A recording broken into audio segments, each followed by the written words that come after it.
ඔන්න SL three-wheel අද වීඩියෝෙන් අපි කතා කරන්නේ ට්‍රීවිල් එකක පෙට්‍රල් පිච්චෙන්න බලපාන ප්‍රධාන හේතු මොනවද කියලා. බලන්න මේ දේවල් වත් කරනවද කියලා ට්‍රීවිල් එකේ. මුලින්ම ඔයගොල්ලන්ට කියන්න ඕනේ ට්‍රීවිල් එකේ එන චෝක් එක ගැන. එතකොට චෝක් එක ගොඩක් වෙන්නේ අපි හිතමු උදේට සාමාන්‍ය වාහන ස්ටාර්ට් කරන්න අමාරුයි. එතකොට චෝක් එක ඇදලා තමයි ස්ටාර්ට් කරන්නේ. චෝක් එක ඇද්දාම පෙට්‍රල් පොඩි ප්‍රමාණයක් වැඩිපුර දීලා කාබ් එකට ඉක්මනින්ම ස්ටාර්ට් වෙනවා. එතකොට ඒ චෝක් එක ඇද්දම අනිවාර්යයෙන්ම චෝක් එක ආයි පල්ලෙහාට දාන්න ඕනේ. ඒක නිසා අනිවාර්යයෙන්ම චෝක් එක පල්ලෙහාට දාන්න නැතුව චෝක් එක ඇදගෙනම වාහනේ අපි පැද්දොත් අනිවාර්යයෙන්ම පෙට්‍රල් පිච්චෙන ප්‍රමාණය වැඩි. ඊට පස්සේ තව වැදගත්ම දෙයක් තමයි ඔයගොල්ලෝ දන්නවා කාබරේටරේ චෝක් පිස්ටන් එක සෙට් වෙන තැන ගොඩක් දුරට FL වාහනවල චෝක් කේබල් එක හිර වෙලා හරි චෝක් කේබලේ සාමාන්‍ය මේ ඉදිමිලා හරි වෙලා තිබ්බොත් අනිවාර්යයෙන්ම මේ චෝක් පිස්ටන් එක හිර වෙනවා. ඒතර මේ විදිහට ෆ්‍රී එකේ තියෙන්න ඕනේ බලන්න චෝක් එක ඇද්දම මේක මෙන්න මේ විදිහට උඩට යනවා.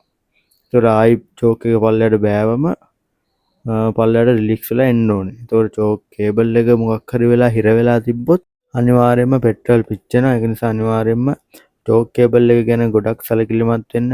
කේබල් එක හිර වෙලා හරි ඉදිමිලා හරි තිබ්බොත් චෝක් කේබල් එක දාගන්න එක තමයි හොඳම දේ. මොකද චෝක් කේබල් නිසාත් ඔයාගේ ට්‍රීවිල් එකේ පෙට්‍රල් පිච්චෙන ප්‍රමාණය වැඩි වෙන්න පුළුවන්.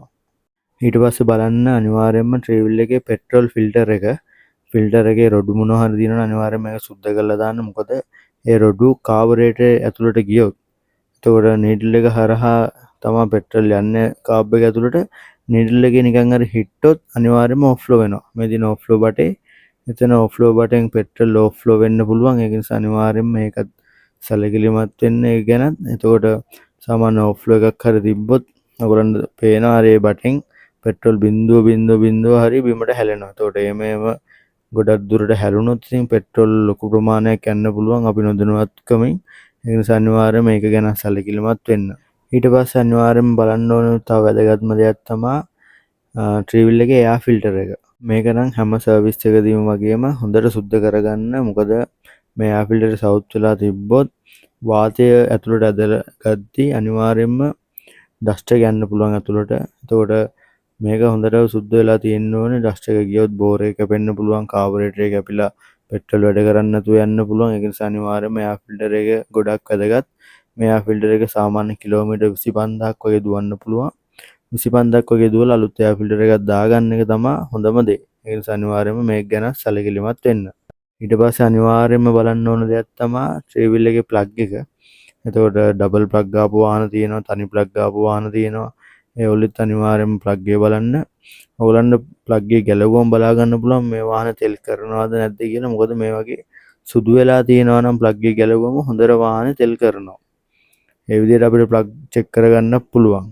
එතකොට අනිවාර්යයෙන්ම හැම සර්විස් එකදීම වගේම ප්ලග් සුද්ධ කරගන්න ඕනේ. එතකොට ප්ලග් සුද්ධ කරද්දි බලන්න ඕනේ ප්ලග් නම්බර එක හරියද? එතකොට ප්ලග් එකේ තියෙන ගැප් එක හරියට තියෙනවද? මේ දේවල් අනිවාර්යයෙන්ම සර්විස් එකේදී බලන්න. ප්ලග් එක අවුලක් වෙලා තිබ්බත් පෙට්‍රල් පිච්චෙනවා. එතකොට ප්ලග් නම්බර එක ප්ලග් එකේ මෙන්න මේ විදිහට යට හරිය තමයි ගහලා තියෙන්නේ. ඒකත් අනිවාර්යයෙන්ම බලන්න. එතකොට ඊළඟ එක තමයි අනිවාර්යයෙන්ම බලන්න ඕනේ ට්‍රීවිල් එකේ බ්‍රේක් බයින්ඩ් මොනවා හරි තියනවද කියලා. එතකොට ගොඩක් දුරට බ්‍රේක් බයින්ඩ් වෙනවා හෑම් බ්‍රේක් කේබල් හිර වෙලා තිබ්බොත්. ඒක ගැනත් අනිවාර්යයෙන්ම බලන්න. වාහනේ නිකන් නෝමල් තල්ලු කරද්දී නෝමල් යන්න ඕනේ. පොඩ්ඩක් තද ගතියකින් හරි යනවා නම් බ්‍රේක් බයින්ඩ් වෙන්න පුළුවන්. එතකොට බ්‍රේක් බයින්ඩ් වෙලා තිබ්බත් වාහනේ පෙට්‍රල් පිච්චෙන ප්‍රමාණය වැඩි. ඒ නිසා අනිවාර්යයෙන් මේක ගැන සැලකිලිමත් වෙන්න. ඊට පස්සේ අනිවාර්යයෙන් බලන්න ඕන තව දෙයක් තමයි රෝද තුනේම හුලං. එතකොට හුලං අඩුවෙන් පැද්දමත් පෙට්‍රල් පිච්චෙන ප්‍රමාණය වැඩි වෙන්න පුළුවන්. ඒක නිසා අනිවාර්යයෙන්ම හුලං ගැනත් සැලකිලිමත් වෙන්න. ඊට පස්සේ තව දෙයක් තමයි ට්‍රීවිල් එකේ ක්ලච් එක. ක්ලච් එකේ ප්‍රී එක තියලා වාහනේ පදින්න. මොකද ප්‍රී එක නැතුව දිව්වම වාහනේ ක්ලච් ප්ලේට් යන්න බලනවා. ඒක නිසා අනිවාර්යයෙන්ම ඒක ගැන සැලකිලිමත් වෙන්න. මොකද ට්‍රීවිල් එකේ ක්ලච් ප්ලේට් ගිහිල්ලා තිබ්බොත් මේ විදිහට ක්ලච් ප්ලේට් සවුත් වෙලා තිබ්බොත් අනිවාර්යයෙන්ම පෙට්‍රල් පිච්චෙනවා. ඒකත් මොකද වාහනේ අපි රේස් කරන තරමට වාහනේ යන්නේ නැහැ කියන්නේ අනිවාර්යයෙන්ම වාහනේ පෙට්‍රල් පිච්චෙනවා. ඒක නිසා ඒක ගැන සැලකිලිමත් වෙන්න. වාහනේ අධික ලෙස බර පටවන්නත් යන්නත් එපා. අධික ලෙස බර පටවනවා කියන්නේ ඒකත් පෙට්‍රල් පිච්චෙන්න බලපාන ලොකු සාධකයක්. ඒ වගේම අධික ලෙස බරපතලවද්දී ක්ලච් ප්ලේට් සවුත් වෙන්නත් පුළුවන්. ඒක නිසා අනිවාර්යයෙන්ම ඒ ගැන සැලකිලිමත් වෙන්න. ඊට පස්සේ අපි වාහනය පදින වේගය අනිවාර්යයෙන්ම ඒකත් බලපානවා. මොකද සාමාන්‍ය ට්‍රේවිල් එකේ යන්න පුළුවන් ලංකාවේ පැයට කිලෝමීටර් 40ක වේගයෙන්.